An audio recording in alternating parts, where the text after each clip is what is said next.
tiens à adresser mes sincères remerciements à l'association d'avoir bien voulu organiser cette conférence d'aujourd'hui sur un thème qu'elle avait dit tout à l'heure, un thème brûlant. Remercier également l'assistante venue aussi nombreux pour répondre à cette invitation. Également remercier aux panélistes ici présents de bien vouloir partager également leur point de vue sur ce qu'est une élection bien organisée, garant d'une sérénité pré-post-électorale. Avant de commencer mon intervention, je tiens à souligner que tout ce que je vais partager ici dans le cadre de cette conférence n'engage que moi. Avant d'être fonctionnaire, avant d'être secrétaire exécutif adjoint de la CENI, je suis avant tout une citoyenne. Donc en tant que citoyenne, en tant que technicienne, je tiens à souligner cela. Alors,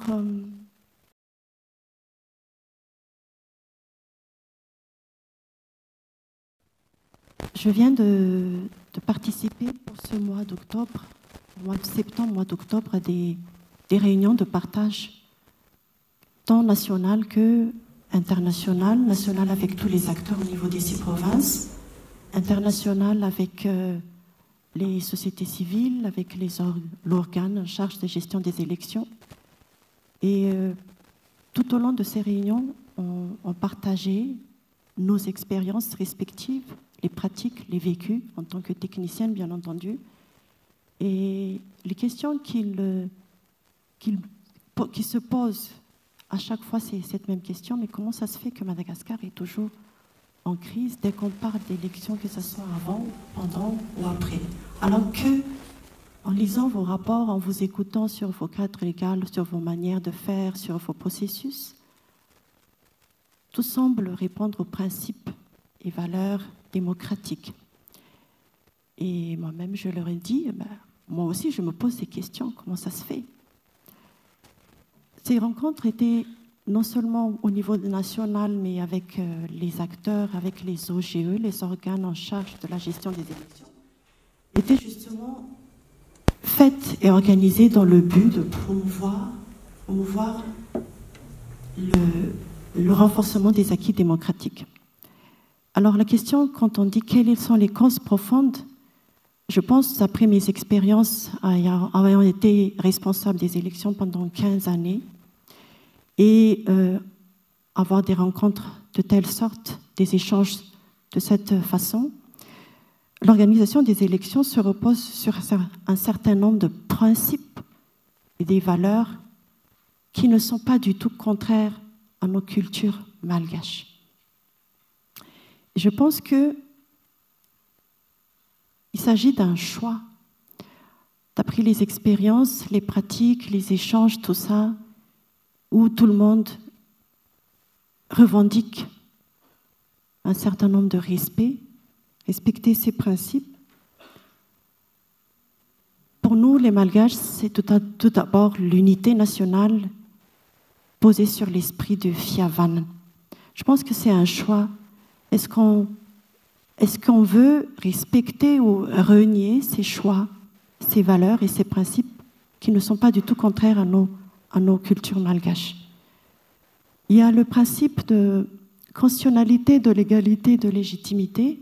Les élections sont organisées, puisqu'on parle d'élections bien organisées, en respectant ces principes constitutionnels, principes légaux. La légalité de tout ce que nous faisons doit respecter les lois.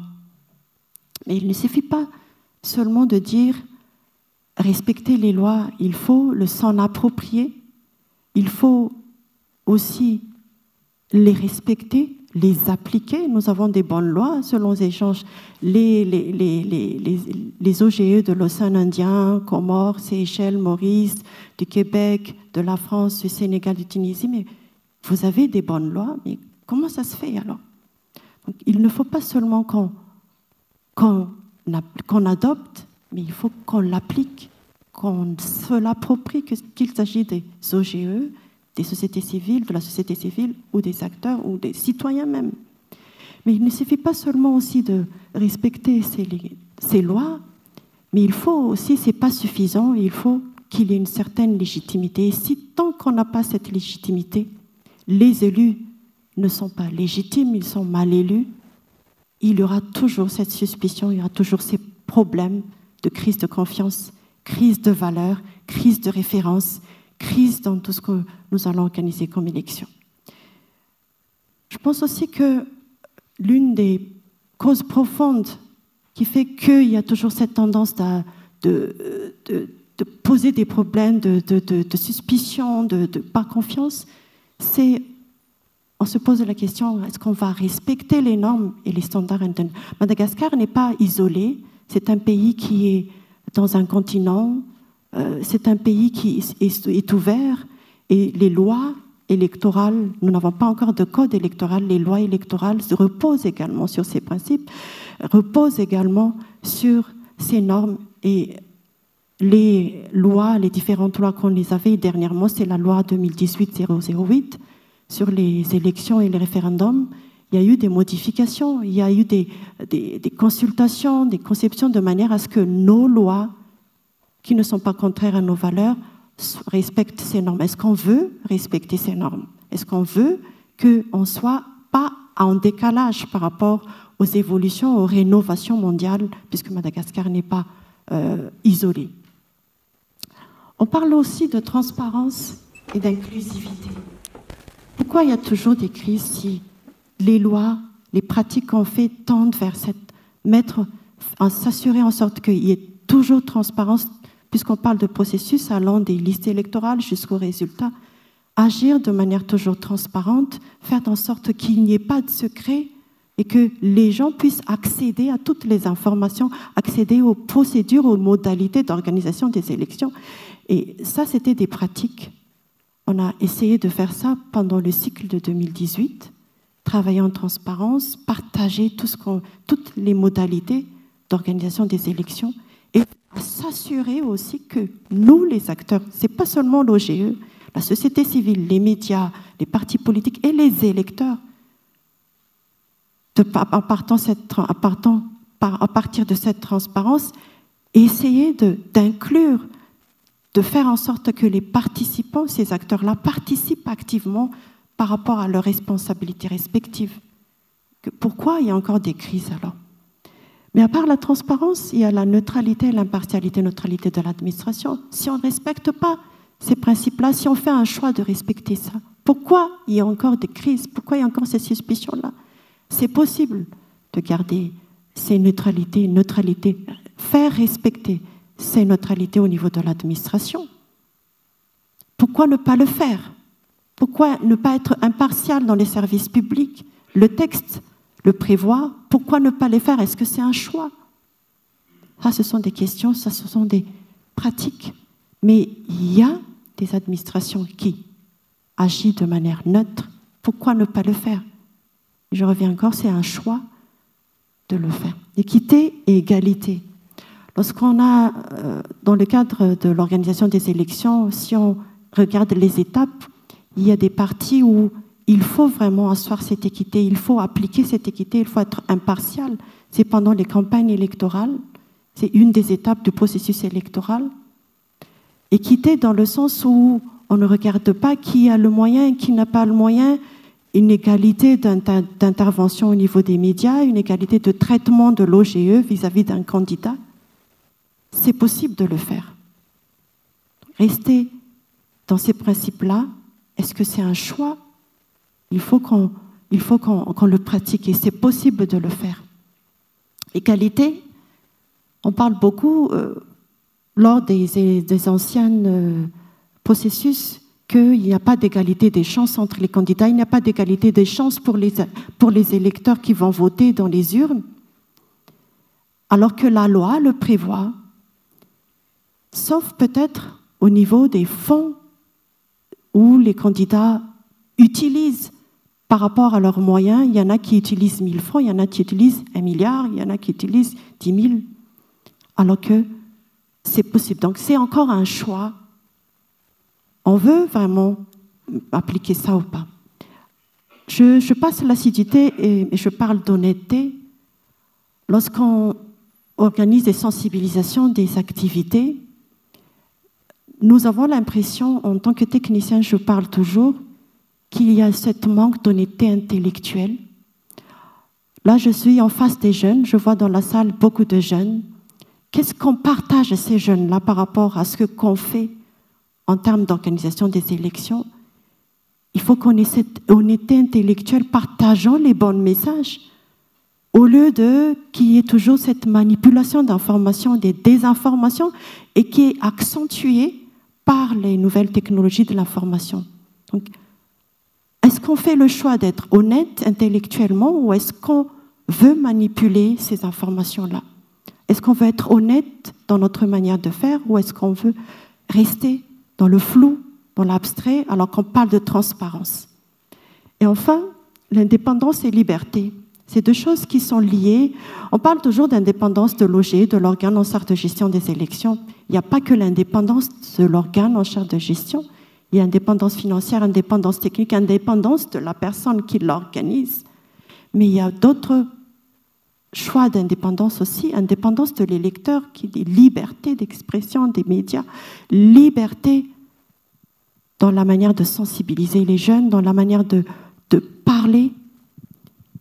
Donc, quand on regarde tous ces principes-là, pourquoi il y a des crises si on veut vraiment choisir liberté, indépendance, équité, neutralité, transparence? Le texte le prévoit. Nous ne sommes pas dans un pays de dictature, nous ne sommes pas dans un pays où les femmes ne sont pas libres, où les jeunes ne peuvent pas sortir. Nous sommes dans un pays libre, où la Constitution nous garantit tout ça, où la loi, si on s'approprie, nous pouvons le faire. Donc, d'après moi, je pense que c'est un choix. Si on respecte ces principes, si on choisit les bonnes pratiques, il n'y aurait pas ces crises-là. Et chacun est responsable, que ce soit l'OGE, les médias, la société civile et les citoyens, c'est-à-dire les électeurs. Vous avez posé la question, quelles mesures concrètes ou quelles sont les améliorations à apporter? Toujours partant sur les expériences vécues, non pas théoriques, puisque je suis technicienne en charge de l'administration électorale. La première proposition, c'est qu'il faut qu'on sache tirer les leçons du passé. 15 ans d'années de travail au niveau, en tant que responsable de l'organisation des élections. Il y a des bonnes pratiques, il y a des mauvaises pratiques, il y a des bonnes lois, il y a des lois améliorées, il y a des choses à faire. Comme a dit notre panéliste tout à l'heure, il y a des éducations à faire, il y a des communications à faire. Depuis ces différents cycles électoraux, depuis ces différentes élections organisées, depuis les années 72, vous disiez, Général, tout à l'heure, jusqu'à maintenant, les choses ont évolué depuis. Des pratiques d'avant sont peut-être bonnes, mais il y a des pratiques d'avant qui sont aussi mauvaises, comme l'exemple que vous avez donné tout à l'heure. Alors, si on veut vraiment changer les choses, si on veut vraiment organiser une élection qui permettra un environnement serein, qui permettra aux électeurs de participer librement, qui permettra à l'organisation, à l'organe en charge de la gestion des élections de préparer de manière professionnelle les élections, qui permettra aux observateurs de suivre le processus de A jusqu'à Z, ce n'est pas seulement le jour du scrutin. Nous pensons qu'il faut maintenant maintenir ces acquis. Madagascar, lors des élections, le processus, le dernier cycle 2018, a effectué une passation de pouvoir de manière démocratique.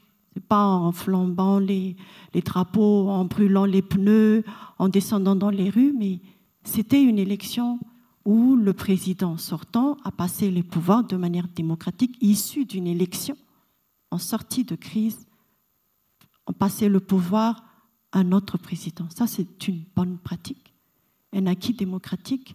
On a mis en place un organe de gestion indépendante.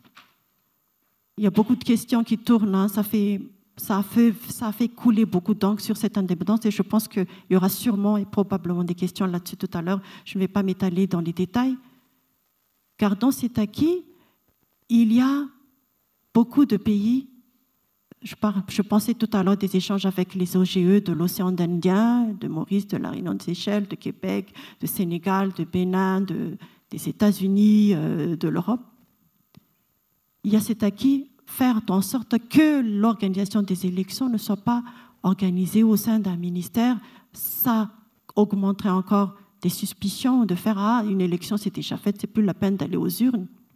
C'est une bonne pratique de faire en sorte que les processus soient transparents à travers les différents dispositifs. J'espère que dans cette salle, beaucoup d'entre nous ont lu le texte de la loi 2018-008, il y a beaucoup de dispositions, par exemple, qui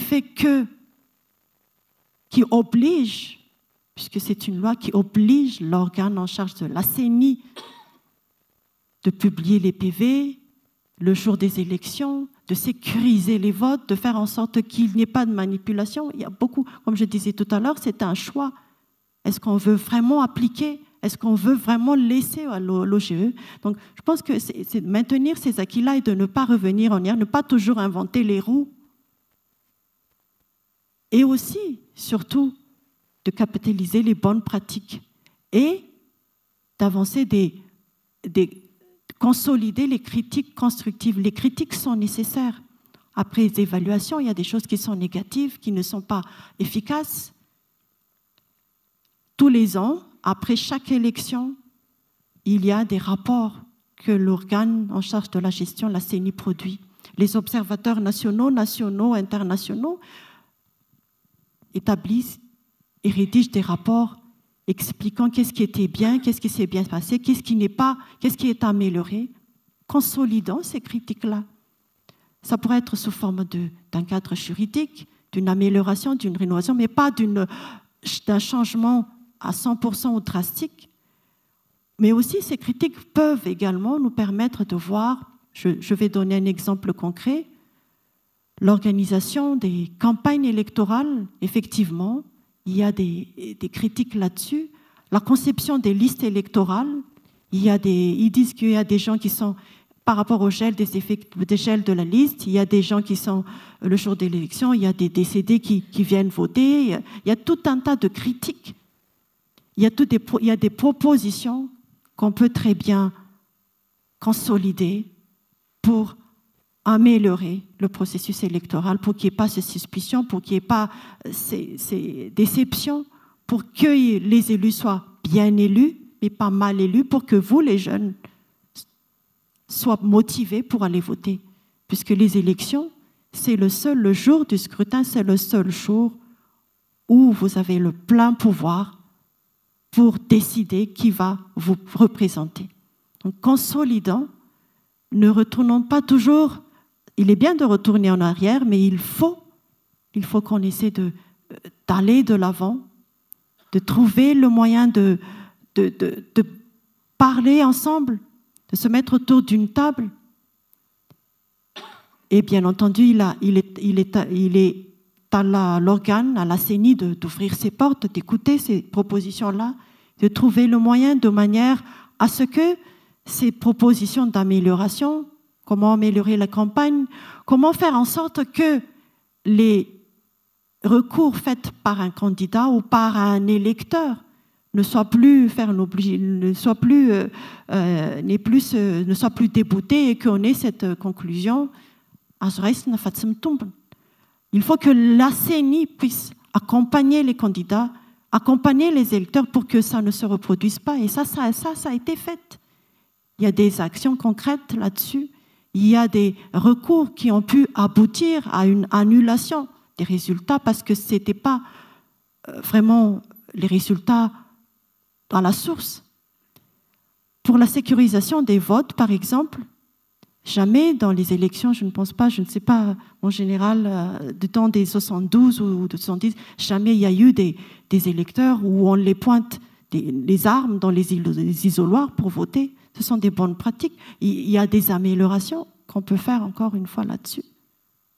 Et effectivement, Comment faire en sorte aussi qu'il y ait vraiment équité, égalité des candidats, égalité des chances?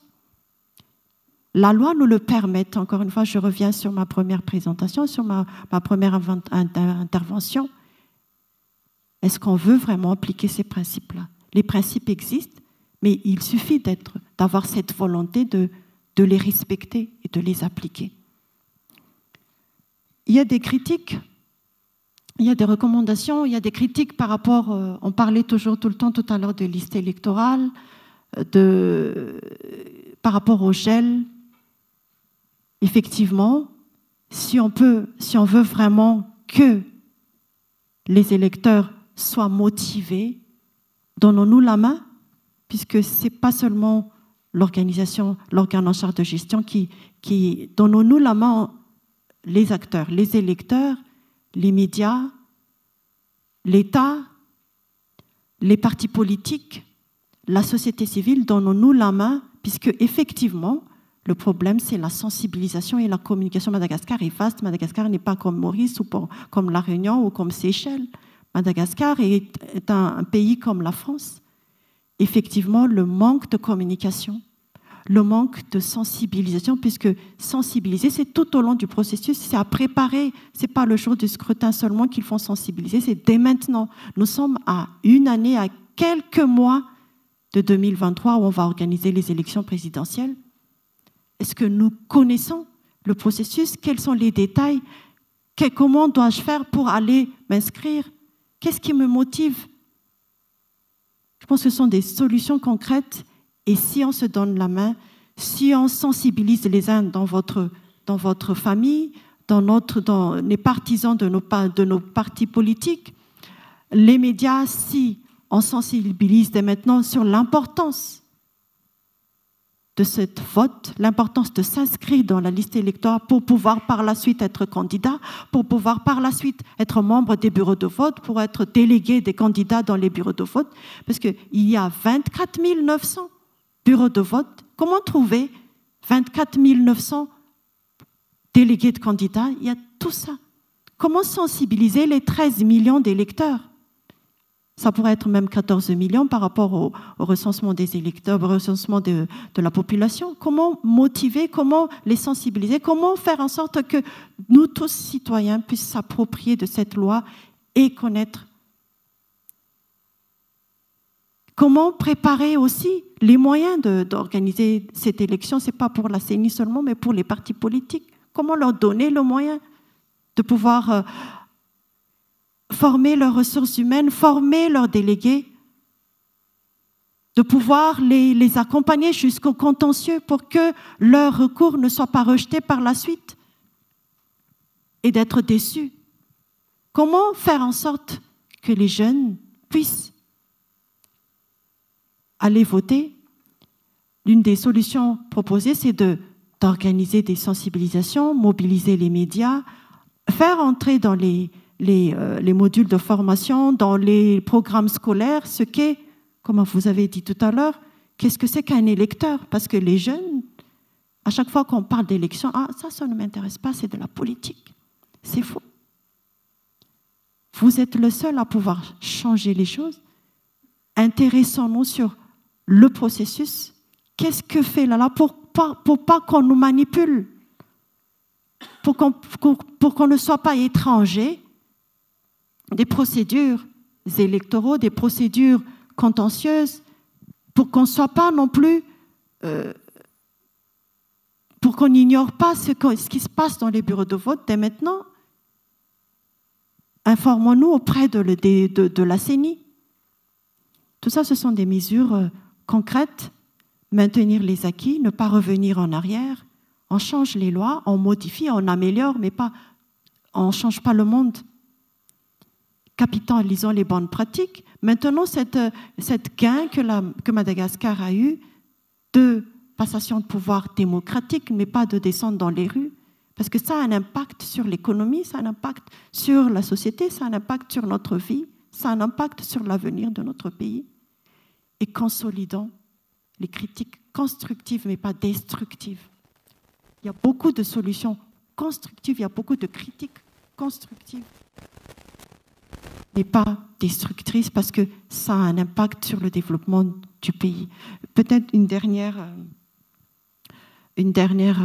proposition, je vais peut-être parler en malgache. Misy tanora na olona tsotra na tompon'andraikitra ny zavatra mahagaga une des choses qui m'étonnait à chaque fois quand je parle à des responsables raha manontany tanora hoe fantatrareo moa ve hoe ahoana ny fomba fisoratana amin'ny lisitry ny mpifidy moa zany zao resantsika on pas de liste des électeurs mais pas des listes électorales. En discutant avec ces responsables, c'est un haut responsable, hein, c'est un leader de parti politique ou un jeune, à chaque fois je découvre qu'on ne connaît pas du tout les procédures. Donc midina eny andalana mihitsy midina eny amin'ny fokontany midina eny amin'ny district midina eny amin'ny commune miantso média miantso anazava ny olona plus les jeunes plus les olona mahafantatra efa zany le izy madame monsieur efa zany le fanaovana soratra filisitry ny fifidianana efa zany le izy tsy mahafantatra mihitsy zany itsika na ny ao an-trano ohatra zavatra voalohany zany il faut vraiment qu'on s'approprie de cette loi. Tokony ho fantatra nisy curiosité, tokony hafantatra, tokony ezaka ny seny ampafantatra hoe ahoana mba tsy hoe manahoana ny mampitsangana ny maty, manahoana ny mampifidy ny maty, manahoana ny tsy misoratra ao anefa ny findramonina tary. Zany zavatra zany zavatra iainantsika izao tsika amin'ny teny izao mihitsy tokony hiaingana mialoha satria ny lisitry ny mpifidy tsara tafiditra ao daholo ny rehetra tout le monde doit être c'est l'exhaustivité ny exactitude tena hoe raha tsy tonga ao an-trano manome ny vaovao rehetra mombanao marina mikara-panondro sy ny rehetrarehetra c'est pas possible que au niveau central de la CENI hoe izy ary ty olona ty dia fantatra ve le olona ary ambanivohitra kandreo ary ka tsy nampidiriko tao anaty lisy mpifidianana izy fa hoe fidy un tel ou un tel. Zany zavatra concret, zavatra pratique, zavatra terrain. Ny firenentsika firenena ngeza be, misy ny insécurité, misy zavatra be dia be, mety tsy ato momba an'izany ka raha tsika tsirairay mihitsy. Ny veverako azy zany dia ny olom-pirenena tsirairay izaho ao anatiny fa tsy ao anatiny akory. Mihitsy no tokony mitsangana hoe tiako marina ny zavatra ao anatin'ny lisy mpifidianako. Tiako tsy ho diso. Dia mba hitaniko ny ody akaiky fa tsy fantany akory hoe aika izao le izy na dia eo ary ny fanentanana. Dia tena misy mihitsy hoe mahita, mijery fa tsy mahita, mihaino fa tsy mandre. Zavatra ohatr'izany zany ny lisy mpifidianana no voalohany aloha.